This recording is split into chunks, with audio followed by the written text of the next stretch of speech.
د الله رسول فرمایي وایي ته چې کله په اوږد سفر تللی نو بیا اچانک کور ته ماښام مه راځه خپلو بچیانو لره. ولې څه تاوان یې دی؟ تاوان یې دا دی د پیغمبر علیه السلام عادت مبارک دا و د جهاد څه بره روان، له عمرې بره روان، له حجه بره روان، له سفره بره روان ولو. نو چې به کله ماښام سو ماخستن سولو بیا به ملګرو ته ویل چې د لې مدینه شریفه خو نږدې ده ځو به نه شپه باله ته نه کو شپه د لې کو. ولې ول ښه دی چې دا زموږ بچیان سار لره خبر سي چې دی را روان دي مسافر. کوروالا د پلار کره تللی ده، د ورور کره تللی ده، د خور کره تللی ده. د کوروالا ورور راغلی دی، خور راغلی ده، پلار راغلی دی، مور راغلی ده. و چې خاوند راسي په کور کې کوروالا نه خبره ده، ورور یم راغلی دی، خور یم راغلی دی، مور یم راغلی ده. اوس دا څه چم وکړي؟ ستا خدمت وکړي، د دې خدمت وکړي. دا یو. او دویمه خبره دا ده چې سړی اچانک راغلی، اوس کور دی په یوه خوا او بله خوا ته اوښتی دی راوښتی دی.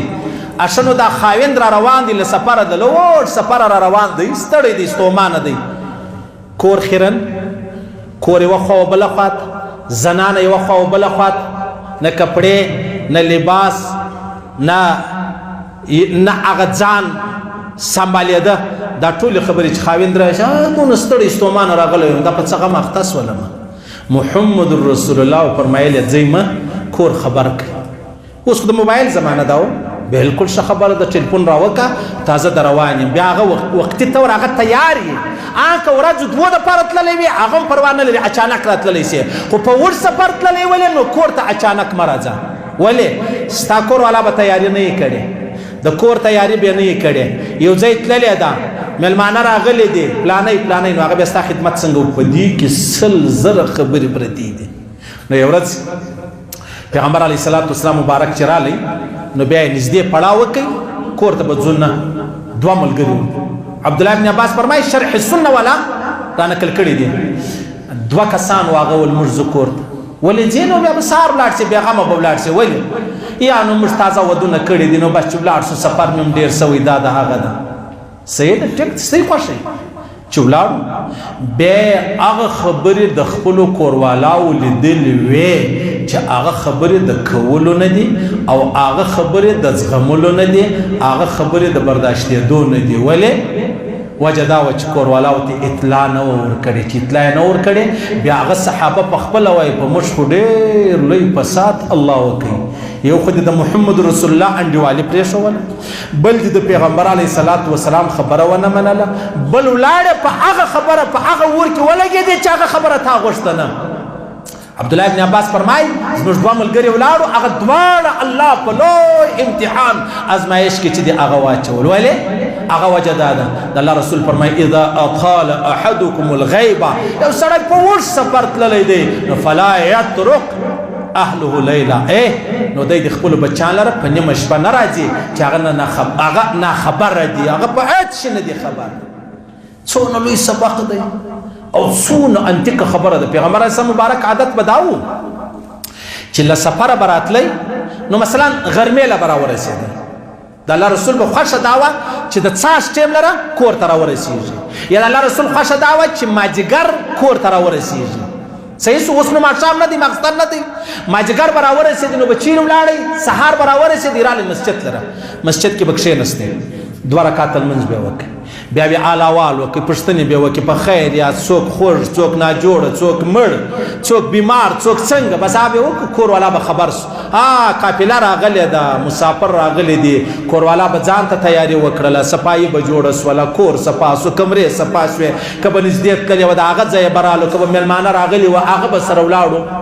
د محمد رسول الله شان د مؤمن دپاره په هغه لوی عظیم رب دې مې قسم که به د لمر د ورځې دپاره دومره ضروري لکه د مؤمن دپاره محمد رسول الله او د محمد رسول الله طریقې. ګوره هغه صحابه ونه ومنلې، څه ورپېښه شول؟ هغه چې په کور کې ګیس لګولی پرې ایښي وي، څه ورپېښه شوله؟ بس هر سړی به د پیښې په انتظار وي، هر سړی به دا وایي چې ما ته راپېښ شي، بیا به زه د پیغمبر صبر خبره یقین کوم. یا مؤمن وایي و دې ته چې خبره له ما سره تعلق نه لري، خو زما یقین دی پر دې خبره چې زه به څه کوم، زه به څه کوم، زه به د پیغمبر علیه الصلاة والسلام خبره منم او پر هغه خبره به زما ایمان او زما یقین وي. پوه سوس په خبره باندې بالکل دا مه کوه چې راځې ای وخت ملایان سره ناست بیخي زړه خبره ده نو پوښتنې سره شروع شوه تا ته چیش خوند درکوي تا ته خیر ایوه مولوي صاحب ویلې حافظ د قرآن عالم دی غټ سړی ول ما ته دا خوند راکوي چې د شپې ناوخته راسم اچانک د کور ګیټ باندې پر دیوالو وروانه د ده بیا دغه لوی ارمان او نه څه زورور ارمان د الله رسول څه فرمایي نه اطلاع به ورکوي خبر به ورکوي بس دا یو فکر دی سوچ دی پر خیالاتو کله پابندي ولا پر خوبو پابندي نستا نو د دم دا فکر نو لہذا د محمد رسول الله په خبره کې زموږ د دنیا هم عزت دی د آخرت هم عزت دی زموږ د دنیا هم خندا ده د آخرت هم خندا ده زموږ د دنیا هم د رسوایی څخه بچاو دی او په آخرت کې هم د رسوایی څخه بچاو دی او اصل ایمان وایي ودی ته چې محمد رسول الله وویل